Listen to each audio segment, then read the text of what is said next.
Suplemen kesehatan bukan sekedar pelengkap gaya hidup, tetapi berfungsi untuk melengkapi kebutuhan zat gizi.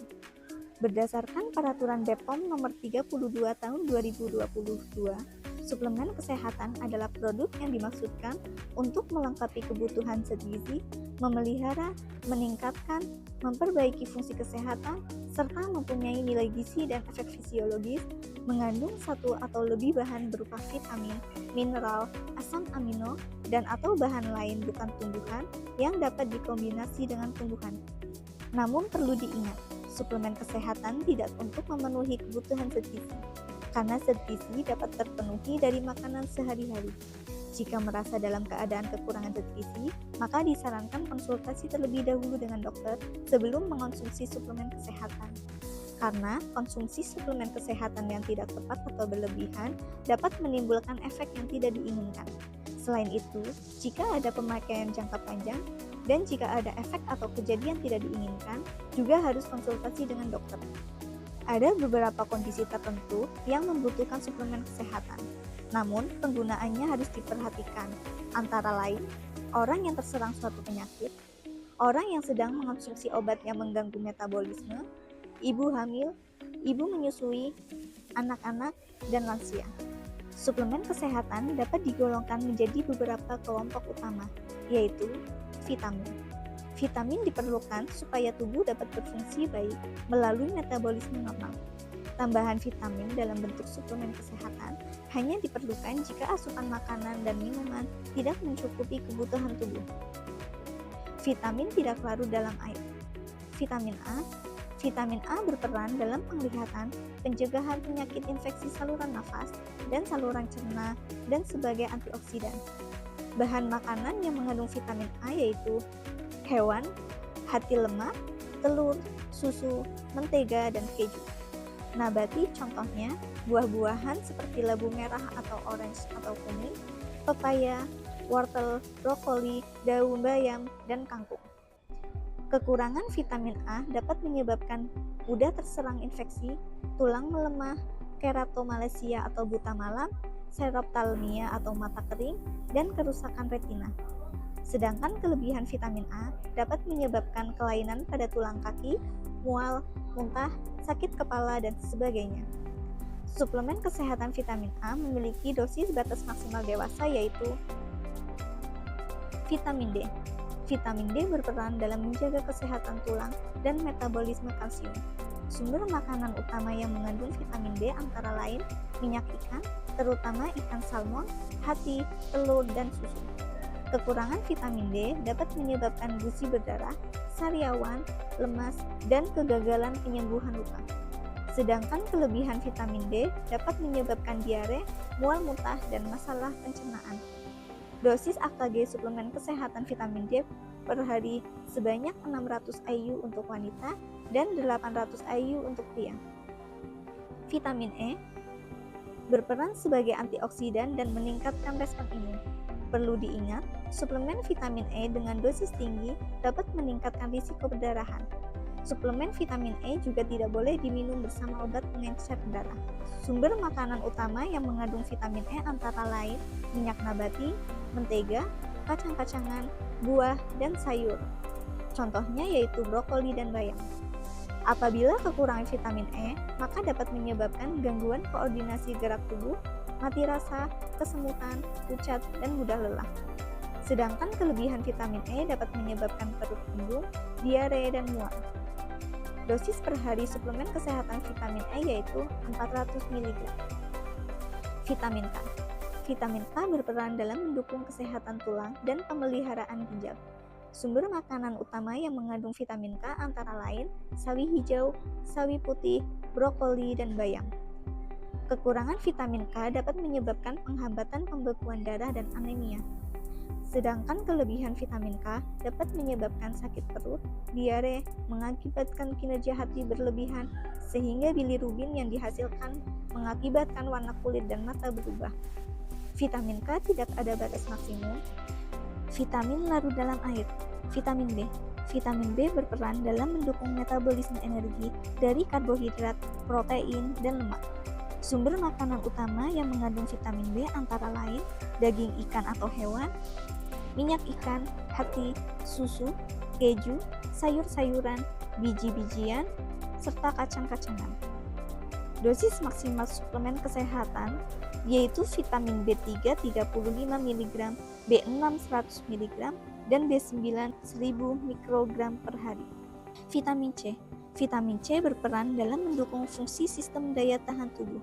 Sumber makanan utama yang mengandung vitamin C yaitu jeruk, lemon, sayur, dan buah-buahan. Kebutuhan vitamin C meningkat selama kehamilan, laktasi, dan stres seperti infeksi atau setelah operasi. Kekurangan vitamin C dapat menyebabkan gusi berdarah, sariawan, lemas, dan kegagalan penyembuhan luka. Kelebihan vitamin C dapat menyebabkan diare, mual muntah, dan masalah pencernaan. Dosis suplemen kesehatan vitamin C adalah sebagai berikut. Mineral, zinc. Zinc berperan dalam pembentukan dan perkembangan sel, termasuk sel yang bekerja pada sistem daya tahan tubuh. Kekurangan zinc dapat menyebabkan diare, depresi, dan penurunan imunitas. Sedangkan kelebihan zinc dapat menyebabkan sakit perut, diare, dan mual. Dosis zinc adalah sebagai berikut. Kalsium. Kalsium berperan untuk kesehatan tulang dan gigi, membantu kerja sistem saraf, otot, hingga kesehatan jantung. Sumber makanan utama yang banyak mengandung kalsium antara lain yogurt, ikan salmon, brokoli, kol, sawi, bayam, kacang almond, dan keju. Kekurangan kalsium dapat menyebabkan rakitis, dan kelebihan kalsium dapat menyebabkan batu ginjal. Selenium. Selenium berperan dalam antioksidan dan meningkatkan respon imun. Dosis maksimal selenium adalah sebagai berikut. Asam amino. Asam amino diperlukan oleh tubuh untuk keperluan metabolisme dan ditemukan pada semua makanan yang mengandung protein. Berdasarkan sifatnya, asam amino terbagi atas dua kelompok, yaitu asam amino esensial.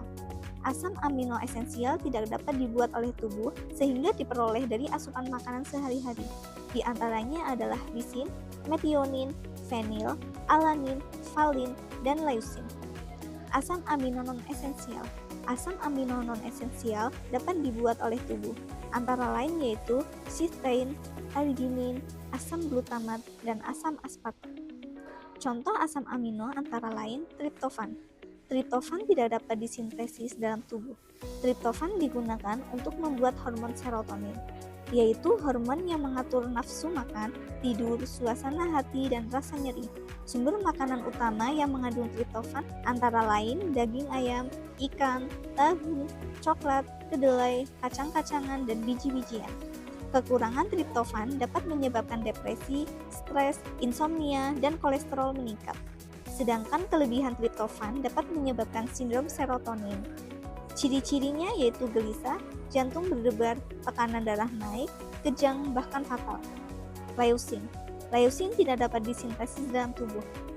Leusin digunakan untuk membantu mempercepat pemulihan jaringan otot setelah aktivitas berat, membantu menstabilkan kadar glukosa darah, yaitu merangsang pelepasan insulin, pencegahan untuk kehilangan massa otot pada orang tua dan pasien dalam masa penyembuhan, dapat digunakan sebagai sumber energi ketika tubuh mengalami kekurangan glukosa.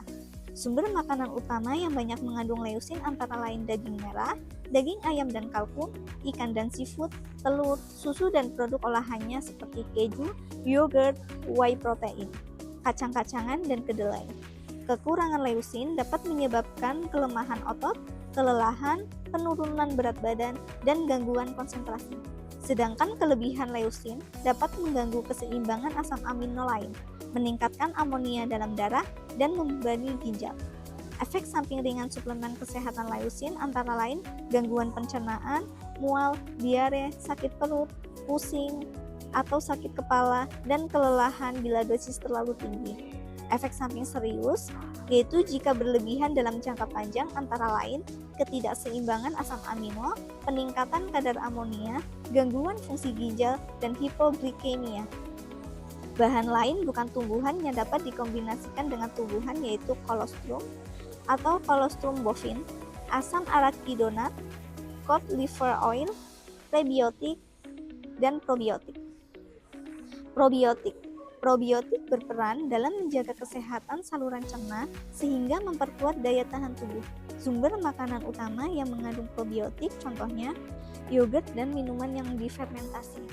Kekurangan probiotik dapat menyebabkan gangguan pencernaan dan konstipasi. Sedangkan kelebihan probiotik dapat menyebabkan infeksi sistemik dan gangguan metabolisme. Teman-teman, tahukah kalian, suplemen kesehatan punya peran penting untuk membantu menjaga stamina tubuh dan kebugaran tubuh kita. Suplemen ini aman dikonsumsi asal digunakan sesuai aturan pemakaian. Tapi jangan lupa ya, suplemen kesehatan bukan pengganti makanan bergizi dan seimbang. Dan yang paling penting, suplemen kesehatan tidak digunakan untuk mengobati penyakit. Mari gunakan dengan bijak untuk tubuh yang lebih sehat. Suplemen kesehatan memiliki banyak bentuk sediaan. Bentuk sediaan suplemen kesehatan yang diizinkan antara lain serbuk, kaplet, tablet, gummy, granul, tablet effervescent, kapsul, dan cairan obat dalam. Namun, tidak semua bentuk sediaan boleh digunakan sebagai suplemen, antara lain yaitu sediaan bentuk intravaginal, tetes mata, parenteral, dan suppositoria. Tips memilih suplemen kesehatan yaitu dengan checklist. Pertama, cek kemasan. Pastikan kemasan dalam kondisi baik, tidak bocor, tidak sobek, tidak penyok atau menggelembung, serta masih dalam keadaan tersegel. 2. Cek label. Baca informasi produk seperti dosis, aturan pakai, dan kontraindikasi yang tercantum di kemasan dan pastikan tidak bertentangan dengan kondisi kesehatan. 3. Cek izin edar. Pastikan produk mencantumkan izin edar BPOM pada kemasan. Nomor izin edar suplemen kesehatan yaitu POM SD untuk suplemen produksi dalam negeri, POM SI untuk suplemen produksi luar negeri, atau POM SL untuk suplemen produksi dalam negeri dengan lisensi. Dan diikuti dengan 9 digit angka. 4. Cek kedaluarsa. Pastikan produk belum melebihi batas kedaluarsa. Contoh penandaan pada produk suplemen kesehatan adalah sebagai berikut. Tips menggunakan suplemen kesehatan yang aman. Pahami bahwa suplemen kesehatan bertujuan untuk melengkapi kebutuhan zat gizi, memelihara, meningkatkan dan atau memperbaiki fungsi kesehatan, mempunyai nilai gizi dan atau efek fisiologis. Pahami bahwa suplemen kesehatan tidak untuk menggantikan makanan dan tidak untuk digunakan secara berlebihan. Sebaiknya konsultasikan dengan dokter atau apoteker dalam memilih suplemen kesehatan yang tepat bila memiliki masalah kesehatan. Selalu ingat checklist sebelum memilih suplemen kesehatan. Hati-hati terhadap iklan suplemen kesehatan yang berlebihan. Iklan berupa testimoni biasanya belum berdasarkan bukti empiris atau bukti ilmiah.